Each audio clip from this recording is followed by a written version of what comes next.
দিদির বিয়ের ব্লগ তো তোমরা দেখলেই। এবার তোমাদের সাথে শেয়ার করব যে দিদির বিয়ের পরে আমরা কয়েকটা দিন কিভাবে কাটালাম। তো 5 অগস্টে আমরা বেরিয়ে গেছিলাম একটুখানি দিল্লি ঘুরতে, টুকটাক কয়েকটা জায়গায়। মেশো কিছু বলো, হাইটাই। আচ্ছা, আরে আমার মেশা মশা চুল ফুল ভেঙে তো আমার চেহারা আছে, আমার দেখে তোরা উঠা এখন ফটো আমার এখন কি অর্ধেক চেহারা নাই, আগে ছিল 30 বছর। ইন্ডিপেন্ডেন্স ডে উপলক্ষে দিল্লির সব জায়গাতেই মোটামুটি ঘুড়ি ওড়ানো হচ্ছিল, আর সেটাই আমি যাওয়ার পথে ক্যাপচার করি।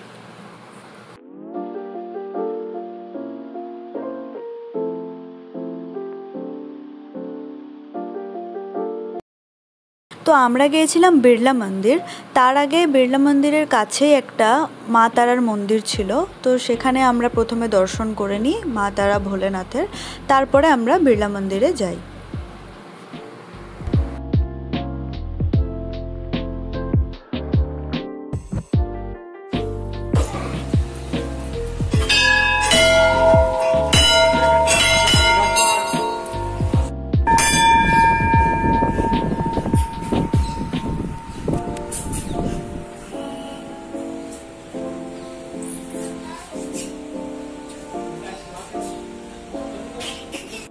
বিড়লা মন্দিরের ভিতরে যেহেতু রেকর্ডিং করতে দেয় না, সে কারণে আমি বাইরে থেকেই কিছু ফুটেজ নিয়ে নিই। আর ফরচুনেটলি আমরা যখন গিয়েছিলাম সেই টাইমে আরতিও হচ্ছিল, যেটা খুবই সুন্দর লাগছিল দেখতে। আমরা আরতি দেখলাম, তারপরে বেরিয়ে এলাম।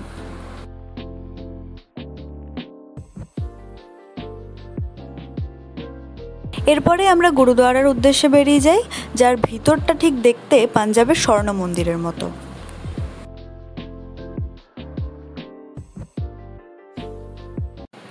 যেহেতু সব জায়গাতেই ভিতরের রেকর্ডিং করা মানা ছিল, তাই জন্য বেশিরভাগ ফুটেজই তোমরা বাইরেরই দেখতে পাবে। আমরা চলে যাই গুরুদুয়ারাতে যাওয়ার পরে আমরা সেখানে ফার্স্টে তো রুমাল পাওয়া যাচ্ছিল, যেগুলো ছোট ছোট কাপড়ের টুকরো, যেগুলো মাথায় বাঁধার পরেই ভেতরে গুরুদুয়ারার ভেতরে এন্ট্রি নিতে হয়। তো আমরা ফার্স্টে সেগুলো পরে নিই। আর ওখানে একটা হোলি ওয়াটার দিচ্ছিল সবাইকে, যেটা খেলে নাকি মানে অনেক রকমের রোগ যা যা রয়েছে সেগুলো নাকি কিওর হয়ে যায়।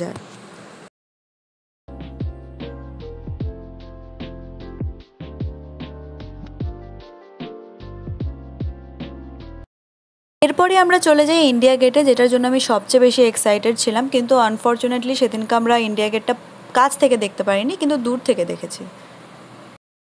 তারপরে আমরা চলে যাই দিদির শ্বশুর বাড়িতে, যেখানে পুজো ছিল।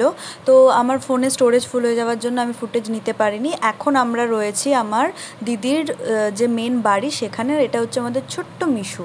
তারপর আমি, আমার দিদি, বোন আর একটা দাদা, আমরা 4 জনে মিলে বেরিয়ে যাই টুকটাক কিছু খাওয়া দাওয়া করার জন্য। আর সেখানেই মন্টু সোনার সাথে দেখা হয়ে যায়, যাকে আমি আদর করছিলাম, আর ও একদম আমার পায়ের মধ্যে হেলান দিয়ে কি সুন্দর আদর খাচ্ছে। দিল্লির কুকুরগুলো তো আমার সব থেকে ভালো লেগেছে, সব কটা কুকুরকে দেখলেই মনে হচ্ছে ধরে চটকাই।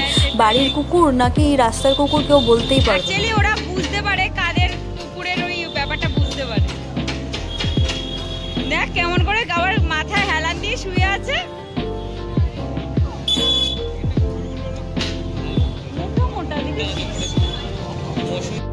তারপর চলে আসে আমাদের বাড়ি যাওয়ার পালা। তো এটাই ছিল দিল্লির লাস্ট ভ্লগ। এরপর দিল্লির আর কোনো ভ্লগ তোমরা দেখতে পাবে না, কিন্তু অন্য ভ্লগ অনেকেই আসবে আমার চ্যানেলে। তোমরা যদি আমার ভিডিওগুলো দেখতে পছন্দ করো তাহলে প্লিজ লাইক, কমেন্ট, শেয়ার করতে ভুলো না, আর চ্যানেলটাকে সাবস্ক্রাইব করতেও ভুলো না। বাই।